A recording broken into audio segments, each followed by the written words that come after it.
Okay, Evan. So we just talked about the study cycle and how important it is when we don't know information to learn information in a new way and teach it to ourselves and encode in a new way.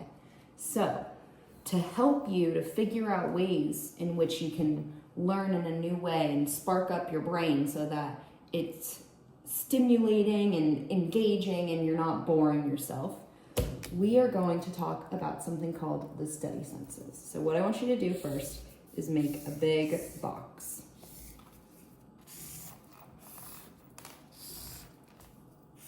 Great. And in that box, I want you to make 4 little boxes. Great. In the first box, I want you to draw an eye. Doesn't need to be perfect, but just something that you know is an eye. Great. Next one, I want you to draw a mouth. So, however that might look to you. Mine has buck teeth. Great, perfect. Now I want you to draw an ear. Great. And for the last one, I want you to draw a stick figure. And for his hands, I want you to draw big hands.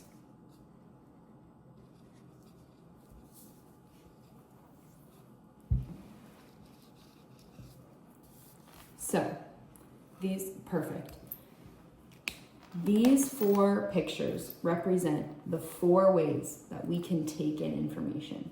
So we can take in information using our eyes. We can take in information and learn information by talking about it. We can listen to other people talking about it.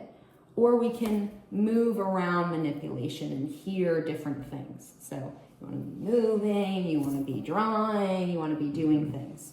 So I want you to think about verbs that make sense for each of these pictures. What is happening? What are you doing when you're using each of these senses?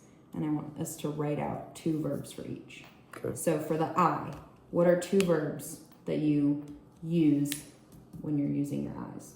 Seeing and looking. Seeing and looking. Wonderful. Seeing and looking. Fantastic. For the mouth, what are you thinking the verbs are? Speaking. Mm-hmm. Perfect. And one more.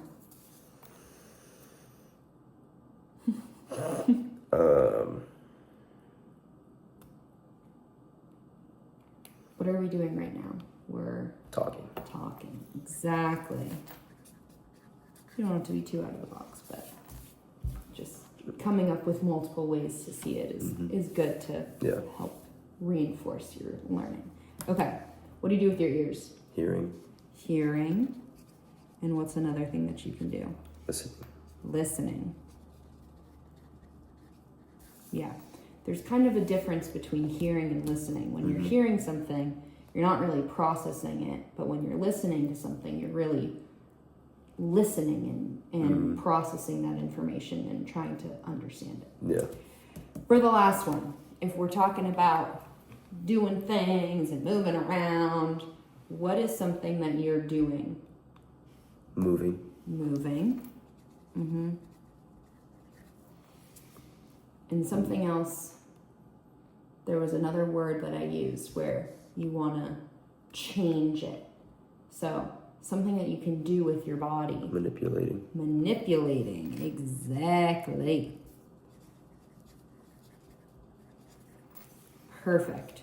So I just want to point out that the seeing and the looking isn't just about like watching something and like looking at something. It's making something engaging to look at. So you could be looking at the word eye, and that does not do anything for you. But actually seeing a picture of an eye, it gets your brain kind of going. And it, without you really realizing it, makes you think, okay, what do I do with my eyes? And you have to really think about that. So the next question that I want to ask, which of these senses do you think that you use the most when you're studying or learning something? I would say moving and manipulating. Moving and manipulating. Why would you say, what would you say that you do to move and manipulate information? I would say writing helps Mm-hmm. for me. Yeah. And like writing down my own flashcards, writing down notes, I think is the best for me. Absolutely. That's wonderful. So I think you can think about flashcards in a way that it's more than just moving and manipulating. It's seeing and looking, Mm-hmm.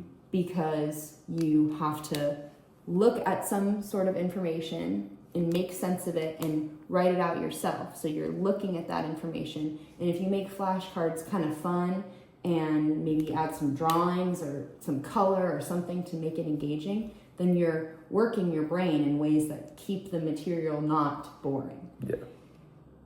If you're speaking or talking, you can be making those flashcards by saying it out loud. Mm-hmm. And rather than just writing it out and reading it in your head, you can actually say it out loud. And if you have a friend in your class, you can test that person and find ways to talk it out with them. Mm-hmm. And then hearing and listening, you can have someone else test you, and they can be reading you things. And the point of why I'm trying to explain that all of these things are involved in the process that you're talking about Mm-hmm. is because the more senses that we incorporate in our learning, in our studying, the more we actually are able to hold on to that information. So our brains basically get really bored if we're just doing the same stupid writing out your notes over and over and over again. And when your brain is bored, your brain is not like, yeah, let's learn something new. Yeah. But when you can keep your brain going and keep it moving and do things that include seeing and speaking and listening and moving and manipulating, it helps to form these, they're called neural pathways in your brain, which are essentially these connections that help us to learn new things. And when you build a neural pathway, which I'm going to get to in our next video, you are essentially building your brain's ability to learn something. And when you keep doing it over and over and over again, you keep practicing it, it gets bigger and bigger and bigger until all of a sudden you know something so well and you understand something so well.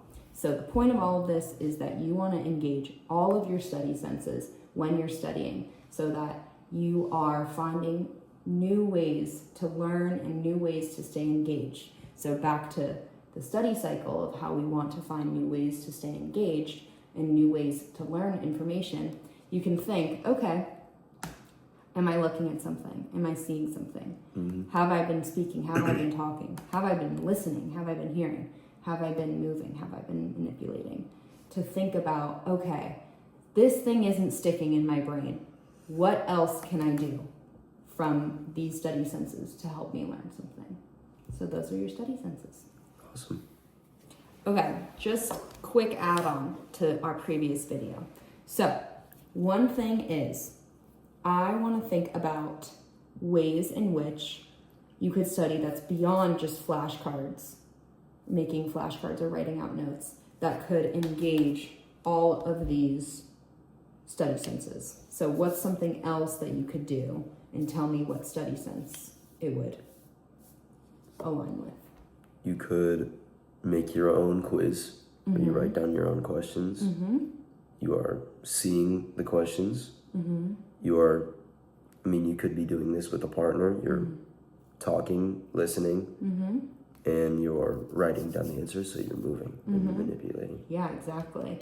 And if you are you can think about manipulating in two different ways. So it's like physically manipulating and moving, but you can also think about it as moving around and manipulating the information that's in your head. Mm-hmm. So if you have the information and you're thinking, I could make a test question out of this, you're moving it around and you're forming a connection that's really deep and meaningful with what it is that you're learning, that you in that process are really helping yourself to study and to learn the information in a new way.